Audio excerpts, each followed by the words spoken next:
I'm here this evening with Susie the dog, and Susie's been having some issues over the last couple months. She's been having some diarrhea, some vomiting, night wakings, and wetting the bed, not controlling her pee, and let's see, and at one point she was acting really lethargic, like she had a cold and just didn't want to get up, and super lethargic. So they took her to the vet, and the vet of course put her on antibiotics and said that her dog food was the problem. Her dog food is a grass-fed beef or grass-fed meat, Venison. or venison dog food, and the vet put her on a prescription dog food and put her on antibiotics, and the antibiotics definitely seemed to help. She kind of perked up, but she's still wetting the bed and biting, waking up at night and biting until she bleeds. Her wakings have been 1 to 4, which would indicate to me 1 to 3 is typically considered gallbladder liver. So I would look at that. The 4 could be more up until 4. Well, depends if you believe the night waking organ chart, but I would tend to look at liver gallbladder. Anyway, I did take her to a cyber scan, and we scanned her and found whipworm and tapeworm. The tapeworm I've seen before in her poop, and the whipworm, actually we went out of the office and she pooped out some poop with some dead whipworms in it, which was kind of cool.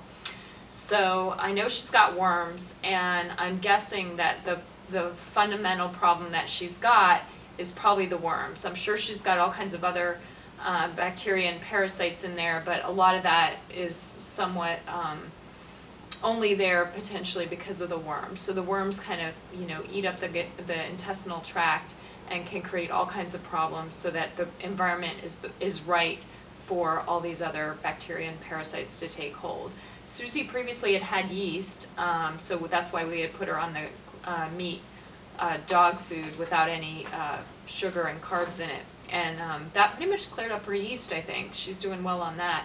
She's still been surfing for food when she goes on a walk. And that, I thought at first was the yeast, that she was looking for sugar, but now I'm more suspicious that maybe she's actually trying to get some grass to kind of flush out some of those parasites. That's my latest theory on why she's surfing for worms, or surfing when she goes for a walk to find food to eat. But I don't really know for sure. I'm just kind of guessing. So anyway, long story short, we're going to do a kind of test Susie on a bunch of stuff. So I'm going to go ahead and start. So why don't we look at the baseline Susie? Okay. And I'm surrogating for her. I have a magnet on my hand. This is her liver dog treat, which she's going to get very excited about. Yeah, a little stronger. A little stronger. So that one seems to be okay. This is her grass-fed dog food that they had taken her off. Very strong. Very strong in that. So that's still okay. And then here's her prescription dog food. Let's see how that does. It's also pretty strong. Also strong in that. Okay, so the food seems to be pretty good. Let's go through some parasite medications here. This one, let's start with this one, Albenda. Not really. Not really. Alinea. Oh, Diethyl. maybe. Maybe. A Okay, a little little bit on the diethyl. Let's go for levamisole. Yes. Yeah, okay. The levamisole is for worms. In general, I'm not sure. Oops, I'm not sure which worm or it's getting, or maybe both of them. Ivermectin. No. No. Mebendazole. Yes. Yes, also a worm medication.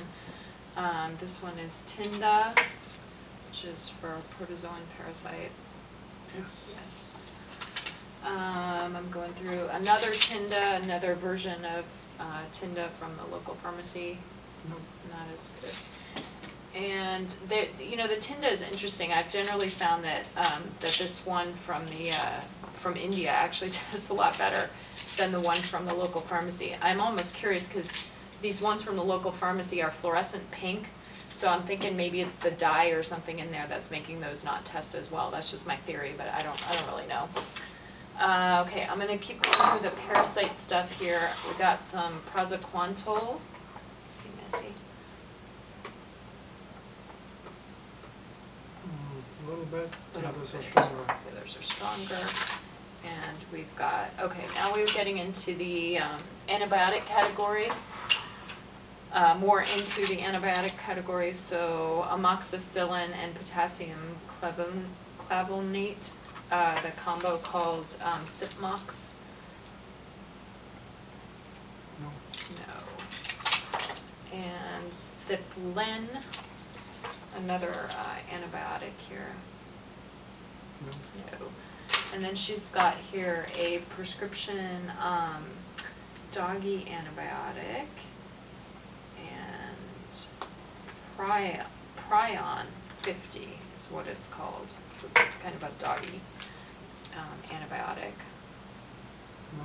No. Okay, so then this is I think the last parasite medication we've got out here. This is Pyrantel, also another worm medication. Yes. Yes, That's okay. the strongest, I would say. That's the strongest? Okay. So let's go back now. These other things I've got here are more to support parasite medications, and I've got some stuff to support detox and to support her skin issues. So I'm going to go through that after I get through the parasite medications here.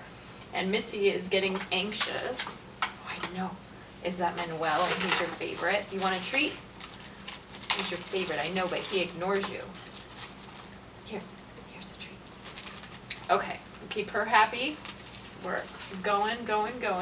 So we got the Pyrantel, he's saying is the strongest. Let's go through. We got Pyrantel, Mebex, diethyl, levamisole, and Tinda. Interestingly, these four are all for worms, and the Tinda is for is actually in the class of antibiotics. It's for protozoan parasites, though, as well. It's the only parasite medication we have in the U.S. That you can actually get insurance reimbursement for. This is the only one. Okay, so let's go through them one more time. Let's go for the baseline one more time just so we kind of recalibrate here. Okay. And let's go for the Tinda first. Yeah. The levamisole. A little weaker. A little weaker. I'm going to kind of order these. Diethyl. No. Not as much. Albendazole. Yep. It's the same as the yellow stuff. Okay. Same as the Tinda, and then the Pyrantel. Yeah. Okay. So these three, we kind of knocked these two out. So we got Pyrantel, albendazole, and Tinda. Now I want to try. So these two are for worms, and this one is for protozoans. So I'm going to try the Tinda with a Mebex and see how she does on that combination. I'd say it's weaker. Okay, then I'm going to try the Tinda and the Pyrantel. What happens is that if we overload her system, she'll start to test weak. No, so that's too much. So let's try the Tinda by itself. And try the Mebex by itself. That's stronger. That's stronger than the Tinda by itself? Yes. And the Pyrantel. It's still the strongest. That's still the strongest. Okay, so let me try one more time the Pyrantel, because we can put her on the Pyrantel, but this is for worms. I would like to hit the protozoans at the same time as the worms if we can, because once those worms break up, they're going to release all kinds of stuff. It'd be actually kind of nice to have her on an antibiotic when we do that. No. So let's try the Pyrantel one more time. Yeah, okay, so in this case, I would probably then, let's try the Pyrantel and Mebex one more time, just to be sure. We can't do both of these, no. I like to hit hard, but I guess she's saying that she just wants the Pyrantel. It is actually, this is actually, it's labeled as pinworm treatment for animals. You can buy this over the counter for animals in the U.S. So they've got it by weight, so she would get a half a teaspoon full, I guess. Yeah. So should we dose her on this? I would say we would probably go by weight and see how she does on that. And then if it's a bit by weight of what they're saying on the bottle, and then if she looks like she's not doing well, we could dose her. Actually, you know what, we could just dose her.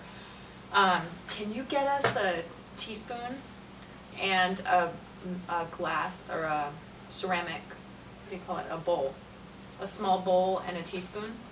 Or get us a half a teaspoon, please. So we'll go ahead and dose her on this, but before we, while she's getting some equipment to dose her, because I wasn't expecting her to test well on the liquid, let's keep going through her, through all the other stuff I brought. And let's give her another cookie because, or not cookie, I call it cookie, but it's grass-fed meat, almost as good as, actually better than a cookie. We got some stuff to support her in the... oh, I've got one more parasite medication actually, Triclab. That's perfect. Oh, okay. Thank you. So we've got that. Let's get to that in a minute. We got Triclab, which is actually another parasite medication. No. Okay. So I pulled out some gallbladder terrain just because I was curious if that would help.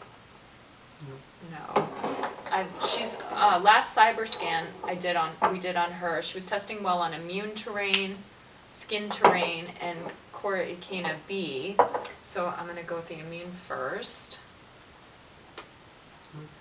No. So she seems to be done with that. No. And Coriacina. A little bit of that one. Let's try all three together. I'm curious if the three of these work better. No. Okay, so we'll keep this one out.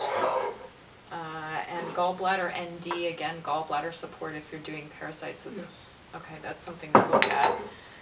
Eta L complex, a homeopathic remedy for draining out protozoans. Neem, liquid tincture for liver. Liver chi, an herbal formula to support the liver. No. Malic, which thins the bile and helps you purge parasites from your liver. No. So I've got here Luxolite. She was testing really well on this at the last cyber scan. No. So this is a clay, just 100% clay, that they actually sell it for animals, for absorbs toxins for all animals, it says. Anyway, diatomaceous earth. Yes. Yes. Okay. So diatomaceous earth, and I've got flax oil and aloe vera gel here. This is the S pile. Flax and aloe vera. Oh, okay. Flax and aloe vera, just to see if that might help with some of her skin stuff. A little bit. A little bit, maybe. How about flax? No, not really. Okay, so let's go back through these three. We've got the DE, oh, you're pouting, the gallbladder and the Coriacina, and let's test the aloe vera. So let's test these four one more time, just go through baseline. DE. Yes. Yes. Gallbladder, let's try to just order. Yes. Yes. Something in the gallbladder. Coriacina. So all three of these the same kind of? No, gallbladder ND is the best. The other two are kind of the same. And this is much weaker. This is much weaker. Okay, so the gels. So we would kind of order them the gallbladder, the Coriacina, and the DE. After she starts her worm medication, I might recheck some of these just to see if anything shifted. So a half a teaspoon. She is how many pounds? 15. She's 15 pounds. Okay, so she should do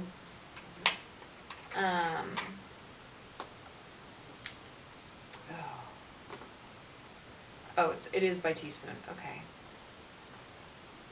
Okay, so she should do half a teaspoon. Can you get me half a teaspoon? She should actually she should She should actually do, according to this, slightly less than half a teaspoon. Maybe you can do a quarter. Do we have a quarter on this? Yeah, we do. Why don't you do a quarter? Why don't we go up by quarters? Oh yeah, Manuel's your favorite, huh? So I got it in her doggy bowl. I'm just going to put this bowl right next to her. Hope she doesn't slurp on it. That's weaker than the whole bottle. It's weaker than the whole bottle. Okay, weaker than the whole bottle. So we'll go up. We'll keep going up. So that's a quarter. We have to keep track of what we're doing here. This is a half. Quarter and a quarter makes a half. Yeah, that's strong. Okay, let's go up again. This is per day, so that's half a teaspoon per day. This is 3/4 of a teaspoon per day. Much weaker. Weaker. Okay, so she's actually about right, a little bit over for her weight. She's supposed to be, I guess, she's supposed to be actually at about 1/4 of a pound per weight, according to the bottle. But she's testing the best on half a teaspoon per day. So we would do half a teaspoon per day with her of the pyrantel, and as well as the gallbladder ND and the coracanea and the DE. The DE, I would tend to take that orally because the worms are gonna, the medication's gonna break up the worms. It's gonna release a lot of stuff. The DE would be really great to take orally. So we'll have to figure out how to. This pyrantel actually is yellow. It actually has sugar in it. They put sugar in it to make sure the animals eat it. So she might very well be able to mix the DE in with that to get her to take it orally. And then the coracanea and the gallbladder ND, these are homeopathic remedies, both of them. So both of those, I would tend to go for the skin. I really like them on how they work on the skin. So I would tend to just put, we could dose her on those, but they're homeopathic, so they're not going to do any harm. So I would tend to just start with 5 drops twice a day, in the morning and the evening. That would just kind of be my standard recommendation. Oh, it smells like sugar, huh? We didn't actually dose her on the DE. Can you go get us another bowl? Like just a normal small eating bowl if you have one. And let's just dose her on the DE while we're here. Can you wipe those out? Just so we get a sense, because she's 15 pounds. We take, when I dose my family, we usually end up taking about a tablespoon. Oh, perfect. We usually end up taking about a tablespoon of this. So let's start her on this at also a quarter of a teaspoon. Let me have you do that. 1/4 of a teaspoon. So let's test that. Yeah, that's strong. Okay, can you give me another quarter? Let's do, now we're at half a teaspoon per day. That's weaker. Weaker. Okay, let's do another quarter just to be sure.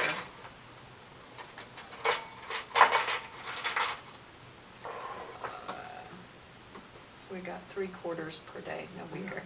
So can you get rid of those two? Is that easy to do? He's kind of got half a teaspoon in one corner, and he's got, or get rid of 2 of them, back to where we think she was, just to verify. Let's see. She's doing great. Yeah, super strong on a quarter. Okay, so not much, 1/4 teaspoon per day, so not very much of that. I think that's about consistent, if I'm doing my math right in my head, with what we take, which is a tablespoon. That's probably about right. So anyway, that's what I would do. The DE, 2 homeopathics, and start with a pyrantel. And I would tend to, she was testing well on the Tinda, so after the first round of pyrantel, I would tend to come back to the Tinda and test that again. And as for the number, how many days her round should be, how long she should stay on that, I can try and test that now. We can test that now and try and get an idea, but I found that that's not so accurate. I prefer to put her on it for a couple days and then just retest the days then, and just see, is she saying, longer or shorter, or keep going. If it's testing neutral, I tend to keep going on it as long as I can. until it starts testing a little bit weak, and then I tend to stop at that point. So that would be my plan for Miss Susie the dog.